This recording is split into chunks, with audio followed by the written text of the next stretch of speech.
Tu ne peux pas gouverner un empire si toi-même tu ne te gouvernes pas. Donc, créer l'empire, c'est d'abord se transformer en empereur. Est-ce que tu es d'abord empereur dans ta vie? Parce que beaucoup de gens disent, oui, je vais créer la fortune, je vais créer ceci, mais quelle est la perception de toi dans ta vie et dans ta réalité quotidienne lorsque tu te fermes les yeux? Comment tu te vois, toi? Au plus fin, au plus fond de toi, comment tu te vois? C'est ça que tu vas projeter dans ton entreprise. Alors, si tu te vois en train de souffrir, tu te vois en train d'être quelqu'un qui est misérable, ah ben, c'est ce que tu vas projeter dans ton entreprise. Et c'est ce que j'ai compris. Et la transformation intérieure te permet justement de toucher le fond, de toucher l'essence de qui tu es.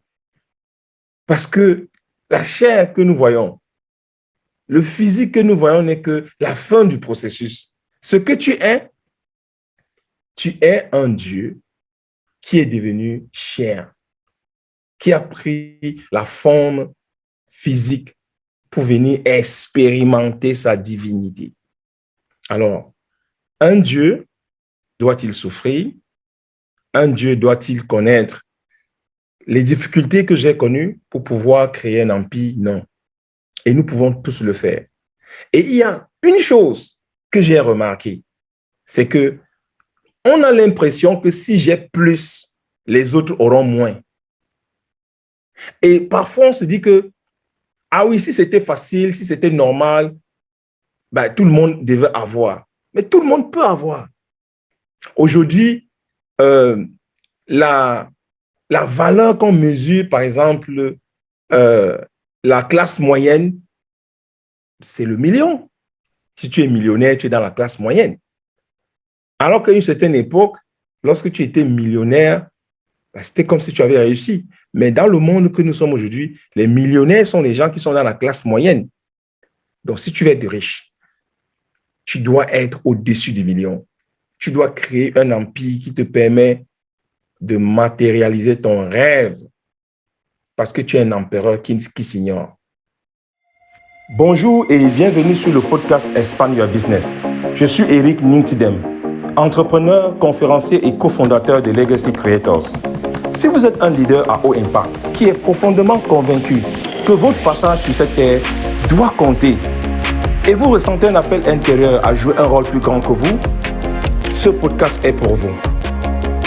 Je suis Adeline Nintidem, CEO et cofondatrice de Legacy Creators, coach pour leaders en quête de sens, auteur de plusieurs livres sur la croissance d'entreprise et la transformation personnelle et guide spirituel. Je m'inspire de mon expertise issue de 15 ans d'expérience à travailler avec les clients du CAC 40 en France dans la production des applications métiers et la digitalisation des systèmes d'information.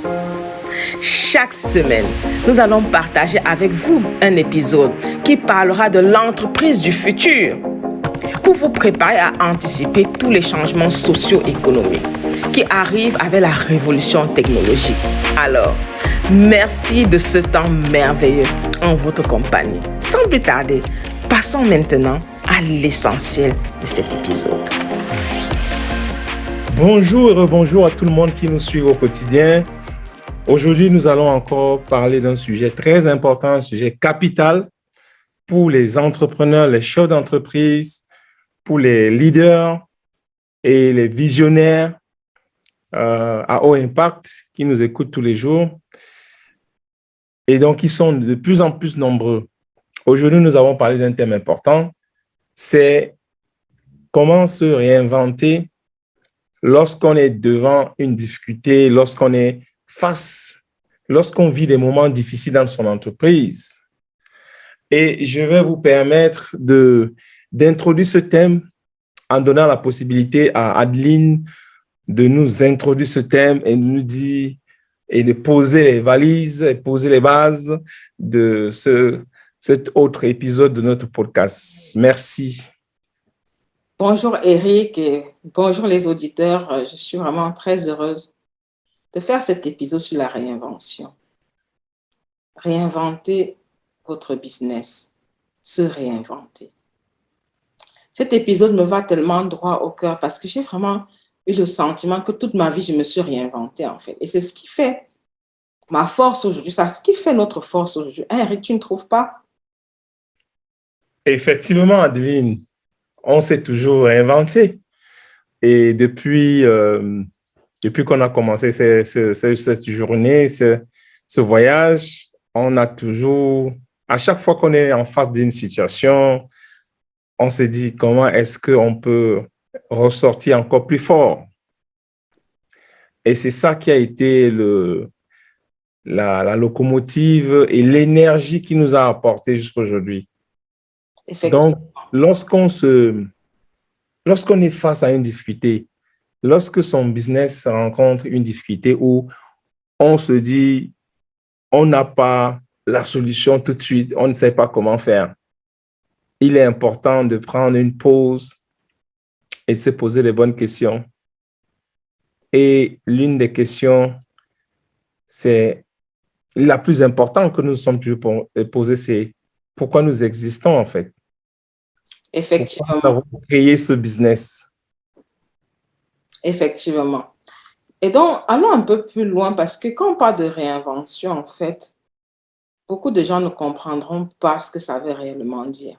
Mais j'ai vraiment décidé, nous avons vraiment décidé, en fait, d'accompagner les entrepreneurs, les leaders qui veulent se réinventer parce que nous avons découvert que c'était le parcours de notre vie, que toute notre vie, nous nous sommes réinventés.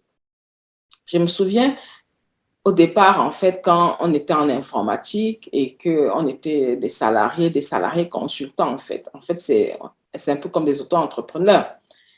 Et on donnait des conseils, on donnait des consultations dans pas mal de sociétés. Il fut un moment, on ne se sentait plus aligné. Malgré tout ce qu'on pouvait avoir de matériel, en fait, moi, je sentais qu'au fond de moi, ça n'allait pas. Je sentais que j'avais envie d'aller vers quelque chose qui a plus de sens, en fait. J'étais vraiment en quête de sens. Et cette quête de sens, en fait, c'était la quête de sens de ma vie. La quête de sens de qui je suis réellement. Et j'étais arrivée à un point où le matériel ne me disait vraiment plus rien parce que j'avais l'impression que je n'avais pas vraiment de valeur et que ma vie n'avait pas de valeur sur cette vie.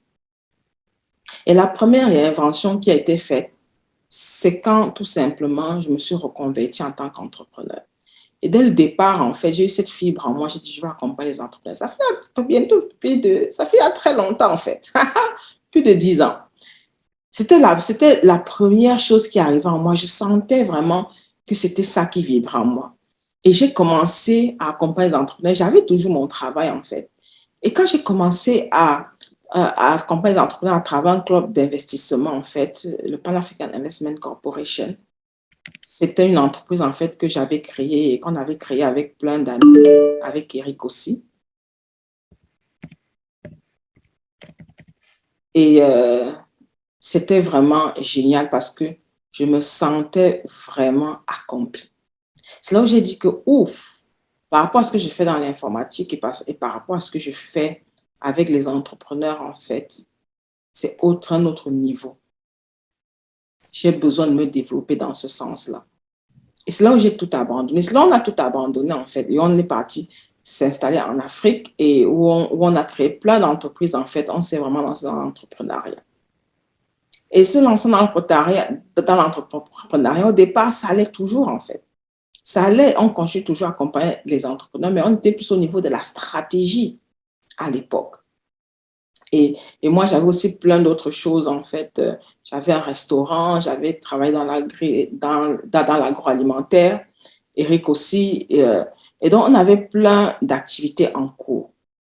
C'était une réinvention. C'était passé de salarié à entrepreneur.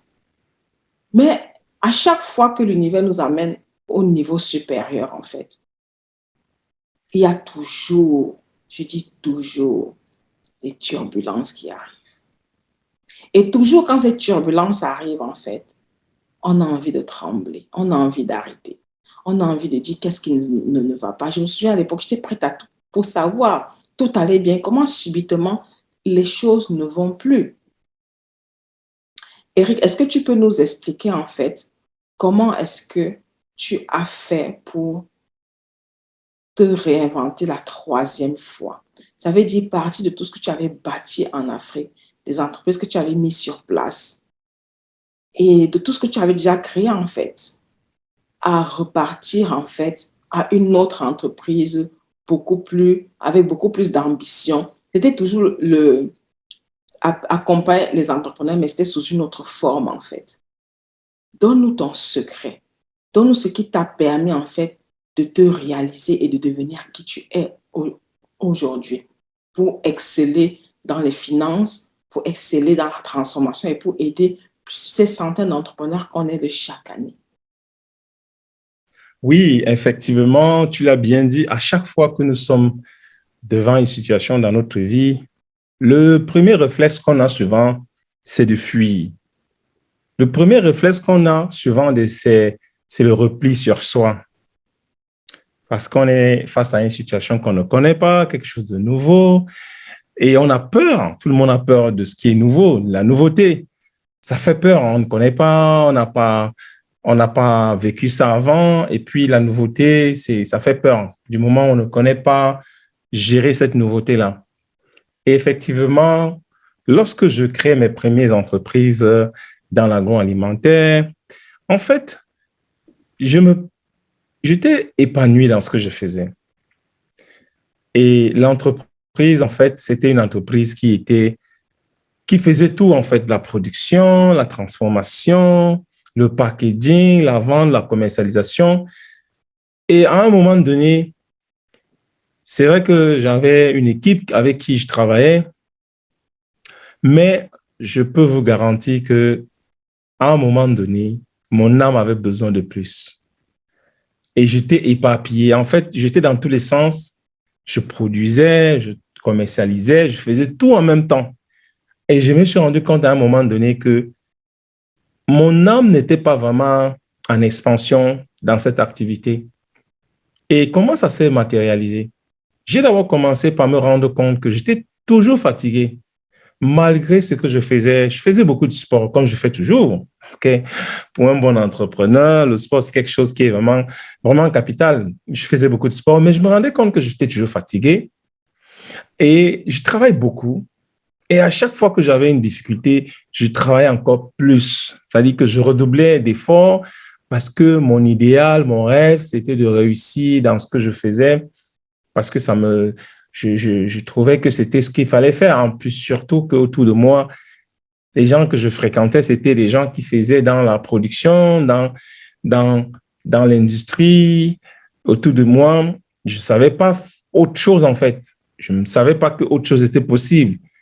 Et donc, la première fois que j'ai ouvert une première brèche, après cette difficulté, c'est lorsque j'ai ouvert un cabinet de conseil dans l'agriculture où j'accompagnais les personnes qui voulaient se lancer dans l'agro-industriel, dans l'agro-industrie pour créer les produits innovants.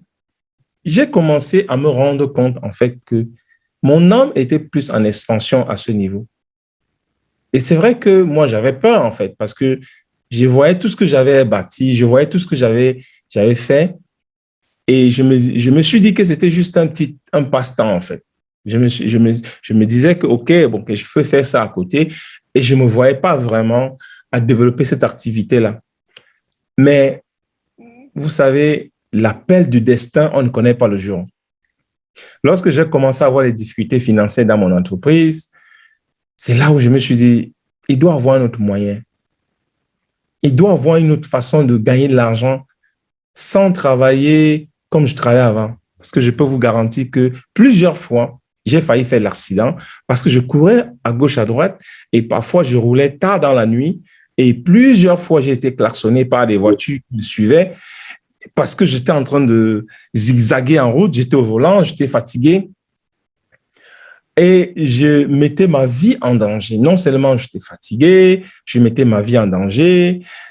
Je gagnais beaucoup d'argent, mais cette façon de gagner l'argent, ça m'épuisait, ça me rendait malade et il fallait que je me réinvente. Waouh, Eric. Est-ce que je me souviens à l'époque, en fait, tu te souviens quand on est parti, quand on devait partir à Kribi, on avait planifié ce voyage pour Kribi peut-être 6 mois à l'avance. Je m'en souviens comme si c'était hier, en fait. Et je m'étais préparée pour partir à Kribi. J'étais prête, on devait partir, je ne sais pas, On devait partir le matin. Et déjà, tu rentres en fait à la veille, tu dis, on ne peut pas partir le matin, on va partir le soir. J'ai pris des rendez-vous, je dois faire ça. Et finalement, ce jour-là, tu rentrais tellement tard. Et je me souviens, j'étais tellement énervée. Et on arrivait à Kribi tellement tard. Et je dis, mais pourquoi on pas fait un jour en plus? Je dis, oh non, j'ai d'autres rendez-vous lundi. Je dis, mais ça, c'est quel rendez-vous? J'avais envie de tuer ces rendez-vous, en fait.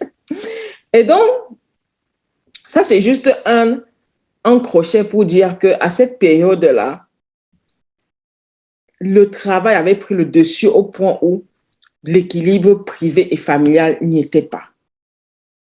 Et quand on voit le coût, en fait, de tout ça, beaucoup de gens, en fait, vivent dans cette situation et pensent que c'est normal, en fait. Parce que, tout simplement, on a souvent grandi dans un environnement ou bien avec un mindset que c'est comme ça qu'on doit faire. Mais quand tu regardes, en fait, les milliardaires dans le monde, en fait, ils ont la journée de 2 heures.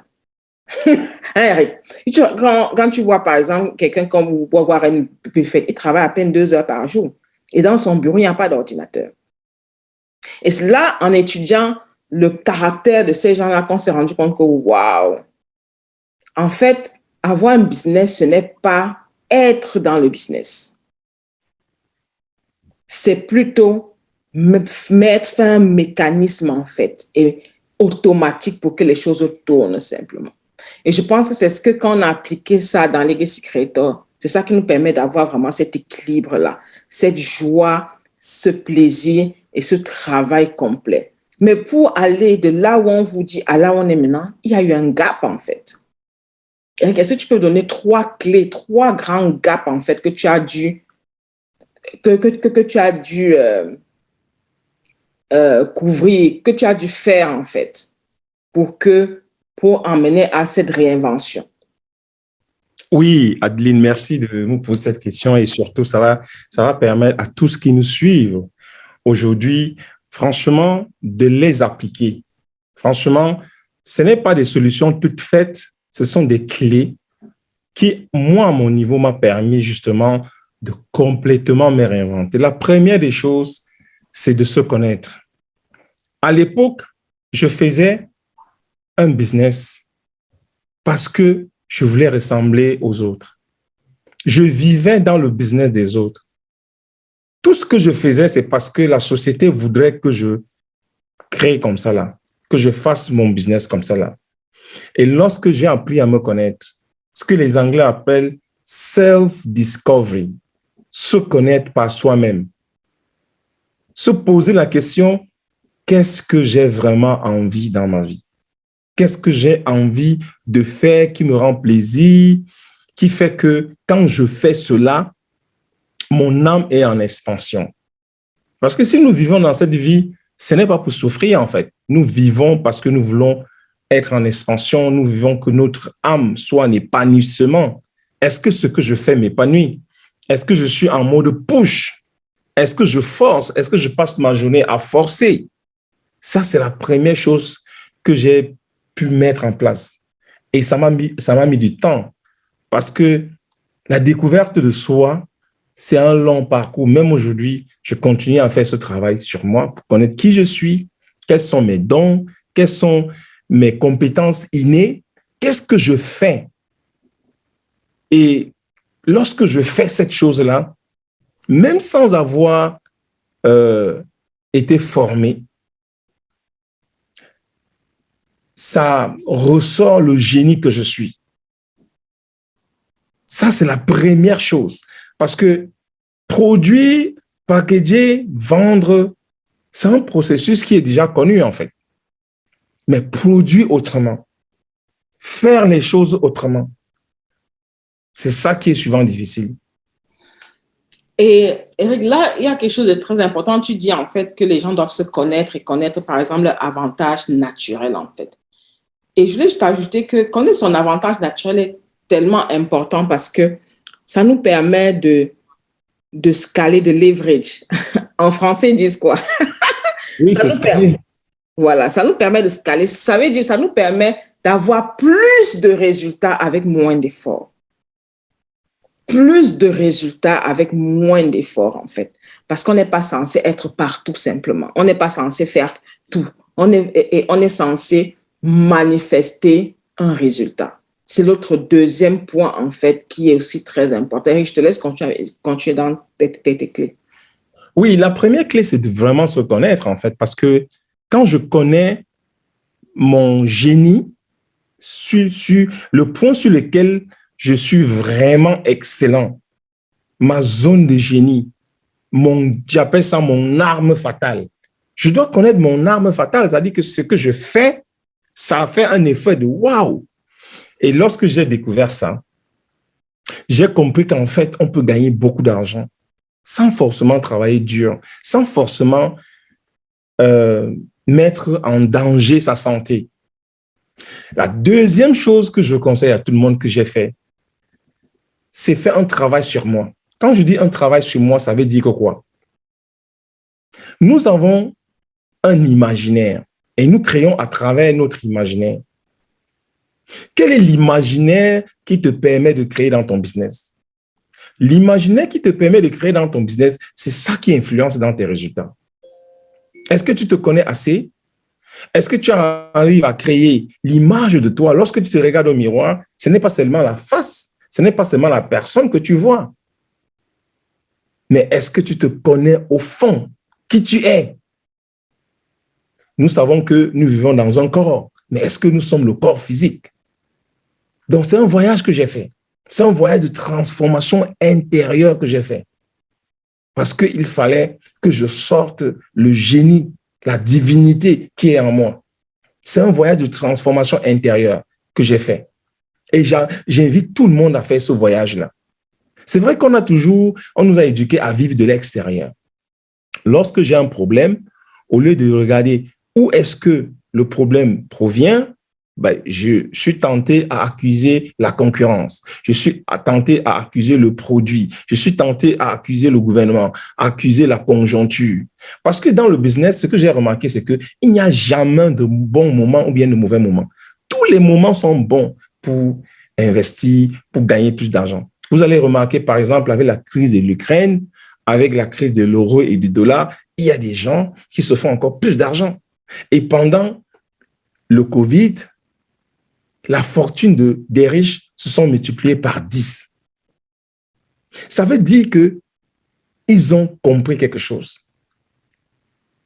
Et donc, moi, je suis pour ceux-là qui pensent que la connaissance de soi, c'est vraiment une clé. Mais plus encore, la transformation intérieure, de connaître quelle est l'image de moi au fond de moi. Si je dois me dessiner sur un papier, quel serait le dessin? Quelle serait l'image que je vais poser sur ce papier-là? Parce que je peux vous garantir que ça a tout changé en moi. Parce que j'ai découvert que j'étais un Dieu sur terre. J'ai découvert que j'étais le prolongement de la source sur terre. Et lorsque tu sais que tu es le prolongement de la source sur terre, tu changes complètement la perception de toi. Et la perception de moi a changé mes résultats. Ça, c'est la deuxième chose que j'invite les gens à faire. Et la dernière chose, c'est de travailler dans le sens d'avoir un impact. Impacter ses clients. Offrir le service avant de demander qu'est-ce que je dois avoir. Beaucoup de gens ont la relation un peu biaisée. Et ça, c'est une expérience que j'ai vécue quand je suis allé aux États-Unis pour la première fois. Je suis allé dans un magasin pour acheter un produit. Et ça, c'est une grosse leçon que j'ai apprise. Je suis allé acheter ce produit ce jour et le mec qui était à la caisse, la manière dont il m'a traité, la manière dont il m'a accueilli, on avait l'impression que nous étions de la même famille. Il a d'abord posé une question. La première question qu'il m'a posée, c'est que comment est-ce que tu as dormi? Mais généralement, lorsque tu vas dans un magasin, le caissier ne te demande pas comment tu as dormi. Et nous sommes allés profond. Et je me suis retrouvé en train de lui raconter l'histoire de ma vie. C'est de ça qu'il s'agit. Avoir de l'impact. N'est pas seulement avoir un produit, bien un service, mais prendre soin de son client. Prendre soin de son client, être à l'écoute de son client, être présent lorsque le client a besoin de nous. Voilà les 3 clés qui m'ont permis de complètement transformer mon business. Wow, wow, wow. Merci, Eric. Merci, Eric. Et je retiens que tu as parlé de la perception de nous. Et je pense que juste ce point-là, c'est un podcast. Parce que la quantité d'argent qu'on a dépend de la perception qu'on a de nous. Les deux sont liés. Et si, par exemple, on a grandi dans les contextes qu'on fait des affaires, on est toujours en train de courir, qu'un homme d'affaires n'a jamais le temps, il est toujours busy, on reproduit le même modèle, en fait. Mais en réalité, l'argent ne change pas, que tu travailles moins ou peu.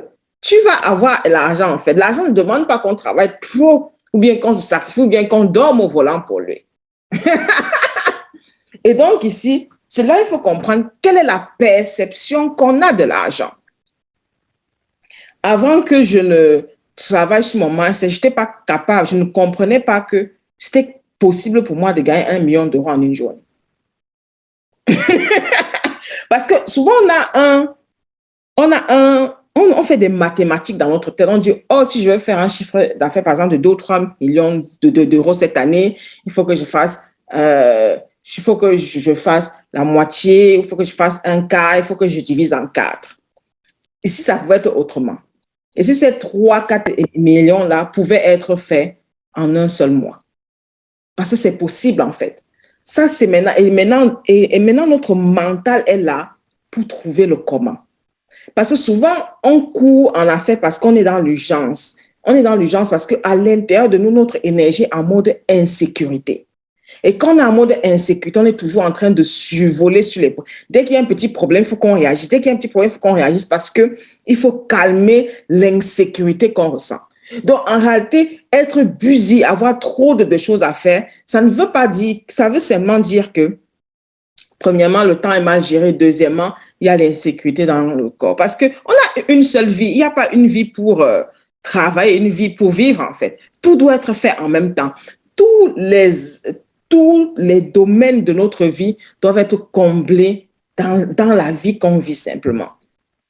Et c'est ça qui est très important à comprendre, en fait. Quelle est la perception que vous faites de l'argent? C'est la question que je vous demandais, en fait. Parce que avant de la perception que tu fais de combien tu peux gagner, OK, tu commences à moduler, en fait, ton business model. Tu commences à dire, je peux changer de modèle pour faire les choses ainsi. Comment est-ce que tu peux changer de modèle, réinventer ton entreprise, en fait? Parce que tu ne peux pas réinventer ton entreprise sans te transformer. Moi, j'appelle se transformer pour transformer son entreprise.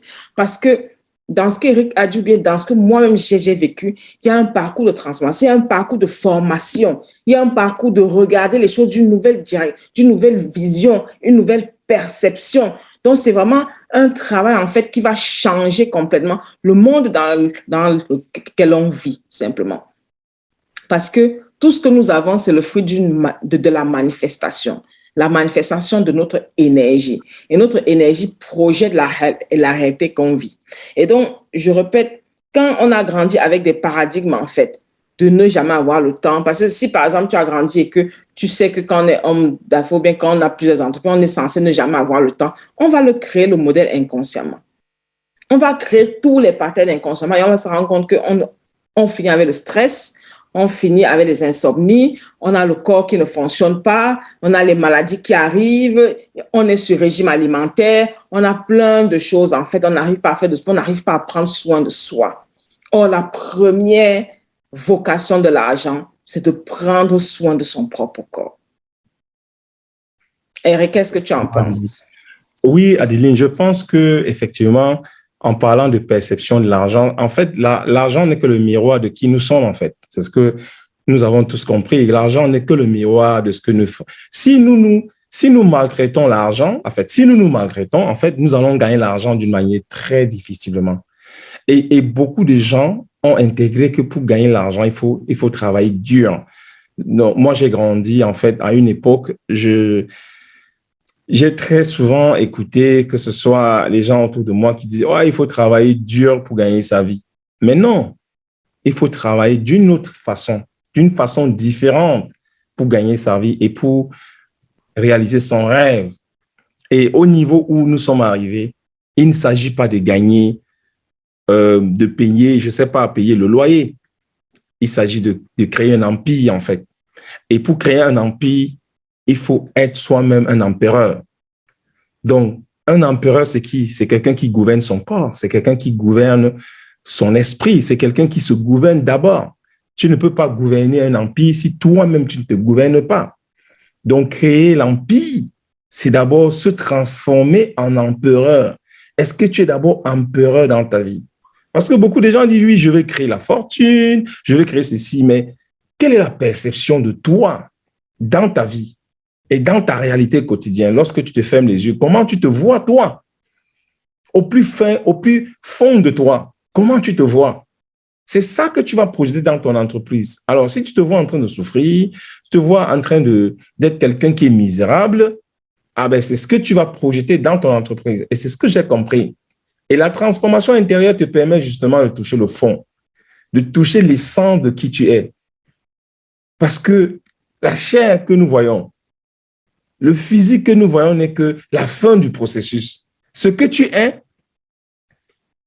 un Dieu qui est devenu chair, qui a pris la forme physique pour venir expérimenter sa divinité.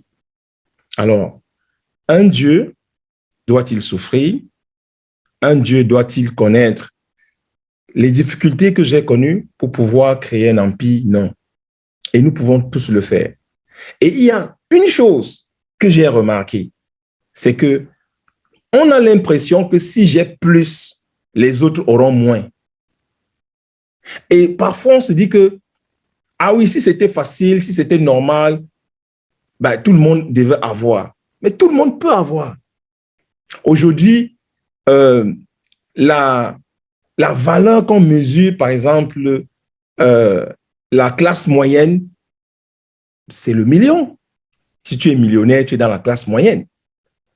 Alors qu'à une certaine époque, lorsque tu étais millionnaire, ben, c'était comme si tu avais réussi. Mais dans le monde que nous sommes aujourd'hui, les millionnaires sont les gens qui sont dans la classe moyenne.